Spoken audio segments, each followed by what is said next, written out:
কিন্তু সেটা যেন রাসূলের সুন্নাহ মোতাবেক হয়। তো আল্লাহর হাবিব যত জিকির আমাদের শিখালেন, ইল্লাল্লাহ ইল্লাল্লাহ এই জাতীয় শব্দে কোন জিকির কি হাদিসে আছে? উত্তর হলো নাই।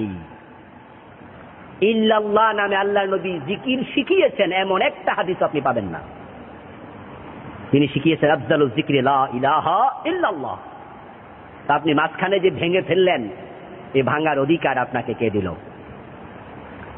অনেকেই নাহু সরফের বিভিন্ন কায়দা এনে মুস্তাসনা মিনহু, মুস্তাসনা, হরফে ইস্তিসনা, এইভাবে বুখারী শরীফের বিখ্যাত ইসখির নামক হাদিস সামনে এনে ইল্লাল ইসখির, এইভাবে বিভিন্ন নাহু সরফের কায়দা দিয়ে বুখারীর ইসখিরের হাদিস দিয়ে অনেক কষ্ট ক্লেশ করে প্রমাণ করতে চান ইল্লাল্লাহ জিকির জায়েজ আছে। জায়েজ আছে না জায়েজ নেই আমি সে বিতর্কে যাচ্ছি না।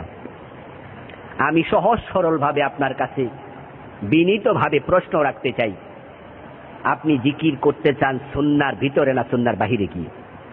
সুন্নাহর ভিতরে থেকে যে জিকির করতে চান, তাহলে আপনি রাসূলের একটা হাদিস দেখান না যে ইল্লাল্লাহ জিকির ও রাসূল করেছেন। আপনি কষ্ট করে জায়েজ করতে যাচ্ছেন কেন? আপনি প্রমাণ দিলে তো আর আপনার ক্লেশ করা লাগে না, কোশেশ করা লাগে না, নাহু সরফের কায়দা এনে কষ্ট করে জায়েজ প্রমাণ করা লাগে না। আপনি দলিলটা দেন যে অমুক হাদিসে অমুক কিতাবের অমুক জায়গায় এই হাদিসটা আছে, বিশ্বনবী সাহাবায়ে কেরামকে শিখিয়েছেন তোমরা জিকির করো ইল্লাল্লাহ ইল্লাল্লাহ ইল্লাল্লাহ, তাহলে আমরাও মেনে নেব। কিন্তু আপনি কোনো হাদিস দেখাতে পারবেন না, কারণ রাসূল সাল্লাল্লাহু আলাইহি সাল্লাম জিকির শিখিয়েছেন সুবহানাল্লাহ, আলহামদুলিল্লাহ, আল্লাহু আকবার, লা ইলাহা ইল্লাল্লাহ এই জাতীয়। কিন্তু ইল্লাল্লাহ কোন জিকির রাসূল সাহাবায়ে কেরামকে শিখাননি। তাহলে আপনি আপনার হাজার হাজার মুরিদকে জিকির শিখাচ্ছেন ডকুমেন্টহীন, দলিল ছাড়া, দলিলবিহীন। আর ইল্লাল্লাহ শব্দের অর্থটা কি?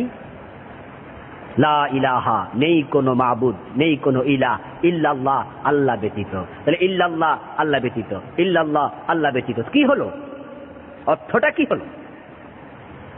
সামগ্রিকভাবে অর্থের দিকে তাকালেও তো এটা জায়েজ মনে হয় না।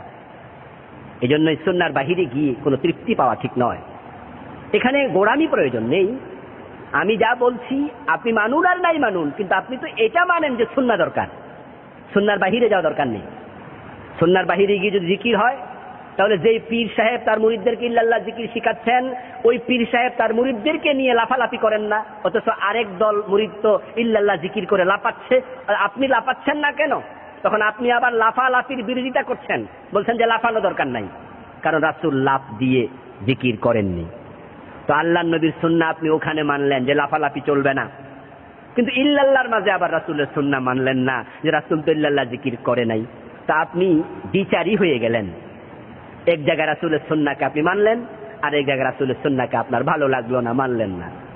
এই জন্য আসুন আমরা গোড়ামি পরিত্যাগ করি, আমরা ডকুমেন্ট খুঁজবো। পীর সাহেবের কাছে কি প্রশ্ন করা যায় না? পীর সাহেব তো ওস্তাদ, আর একজন ছাত্রের দায়িত্ব হচ্ছে ওস্তাদের কাছে প্রশ্ন করা। তা আপনি বলুন না বিনয়ের সাথে যে হুজুর আবুল কালাম আজাদ সাহেব যেহেতু বলছেন ইল্লাল্লাহ জিকির হাদিসে নাই, এখন আমরা একটু জানতে চাই আসলে আপনি কোন হাদিসে পেলেন, আমাদেরকে একটা হাদিস দেখান। হাদিসের কিতাবগুলো কি সব আসমানে চলে গেছে নাকি? সব তো জমিনে আছে। তো হাদিসের কিতাব তো মাদ্রাসাগুলোতে আছে। তো আপনি বলুন না যে হুজুর কোন হাদিসে পেলেন একটু দেখান। আপনার পীর সাহেব দেখাতে পারবেন না, কারণ নেই তো, দেখাবেন কোত্থেকে? তো আসুন আমরা গোড়ামিতে না যাই, আমরা দলিলের ভিতরে থাকি, সুন্নাহর ভিতরে থাকি। আল্লাহ তাআলা আমাদের সকলকে কোরআন এবং সুন্নাহর আলোকে নিজের জীবনটাকে সাজানোর তৌফিক দান করুক। আমিন।